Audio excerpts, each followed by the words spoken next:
Hello everyone, welcome back. तो आज का हमारा जो टॉपिक है वो है रेजिस्टेंस इन पैरेलल, ठीक है, या फिर रेजिस्टर्स इन पैरेलल। तो रेजिस्टर इन पैरेलल हम तब कहते हैं कि जब दो या दो से ज़्यादा रेजिस्टर जो हैं, दो मतलब जितने भी रेजिस्टर हैं हमारे पास दो पॉइंट के बीच में जुड़े हुए हों, ठीक है, या फिर वो एक दूसरे के आमने सामने हों, ठीक है। जैसे यहाँ फिगर में यहाँ पे 3 रेजिस्टर्स हैं, R1, R2 और R3, और ये तीनों रेजिस्टर जो हैं ये पैरेलल में हैं क्योंकि ये दोनों पॉइंट A और B के बीच में आ रहे हैं, ठीक है। अब अगर V पोटेंशियल डिफरेंस है अक्रॉस 3 रेजिस्टर, ठीक है, या फिर पॉइंट A एंड B, तो I करंट इसमें से अगर फ्लो कर रहा है, अगर करंट I फ्लो कर रहा है तो ये करंट जो है ये डिवाइड हो जाएगा, ठीक है। यानी सपोज कि ये रजिस्टर R1 के क्रॉस हो जाएगा I1, ठीक है, रजिस्टर R2 के क्रॉस हो जाएगा I2, और इसी तरह से I3 हो जाएगा रजिस्टर थर्ड वाला जो रजिस्टर है हमारा, इसके क्रॉस हो जाएगा I3।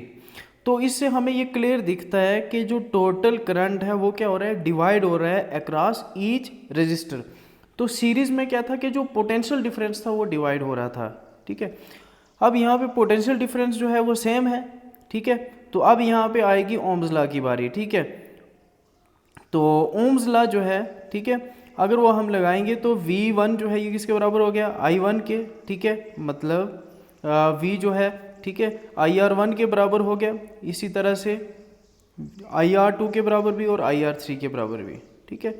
तो अब अगर हम जो है ये जो I है ये कहाँ से लिया है, V इक्वल टू IR, यहाँ से ये डिराइव्ड हुआ है, ठीक है। तो अगर ये ओम्स लॉ है जो I जो है यहाँ से निकालेंगे तो ये हो जाएगा V/R। अब हमने देखना है कि जो करंट है, ठीक है, फर्स्ट रेजिस्टर से I1 वो किसके बराबर है, ठीक है। तो वो यहाँ पे क्लियरली मेंशन है कि I1 जो है वो कितना हो गया V/R1 और I2 इक्वल टू V/R2, और इसी तरह से जो थर्ड रेजिस्टर है उसमें से जो करंट फ्लो कर रहा है वो किसके इक्वल हुआ V/R3। अब जो है ये सारी जो हैं ये करंट की वैल्यूज़ जो हैं, ठीक है, इनको हमने क्या करना है, फर्स्ट इक्वेशन में पुट करना है, ठीक है। फर्स्ट इक्वेशन क्या थी हमारी, ये वाली इक्वेशन, ठीक। अब जब हम ये इसमें पुट करेंगे, ठीक है, इसमें अगर हम पुट करेंगे जब, तो ये हमारे पास बन जाएगा I equal to V/R1 plus V/R2 V/R3, ठीक। अब यहाँ पे पोटेंशियल डिफरेंस सेम है तो हम इसको इस तरह से भी लिख सकते हैं V into 1/R1 plus 1/R2 plus 1/R3। अगर हमारे पास R जो है वो है इक्विवेलेंट रेजिस्टेंस या टोटल रेजिस्टेंस, ठीक है, तो फिर हम तीनों रेजिस्टेंस की वैल्यू जो है वो कैसे लिखेंगे, ये हो गया टोटल रेजिस्टेंस मतलब इक्विवेलेंट रेजिस्टेंस, ये बराबर हो गया 1/R1 plus 1/R2 plus 1/R3, ठीक।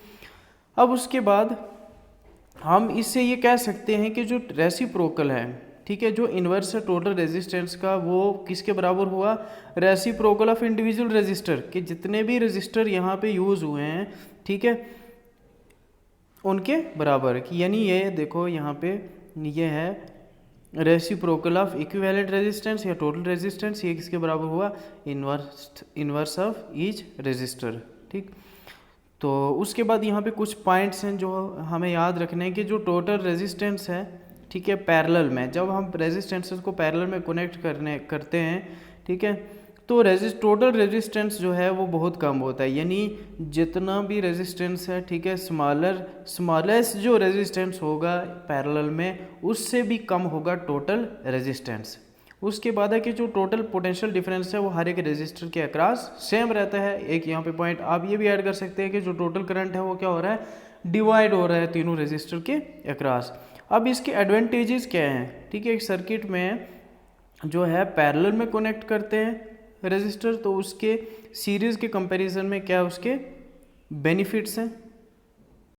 देखो अगर सीरीज में रेजिस्टेंसेस कनेक्टेड हैं तो एक कंपोनेंट जो है सर्किट का अगर वो फेल हो गया, वो वर्क करना बंद कर देगा, तो कंप्लीट जो सर्किट है वो क्या हो जाएगी, ब्रेक हो जाएगी और कुछ भी वर्क नहीं करेगा, ठीक है। अगर पैरेलल में कनेक्टेड हैं, ठीक है, तो डिफरेंट जो एप्लायंसेस हैं उनको डिफरेंट करंट पहुंच रहा है, ठीक है, करंट पहुंच रहा है, तो इसलिए जो है बाकी वाले जो पाथ हैं जो है वो इफेक्ट नहीं होंगे।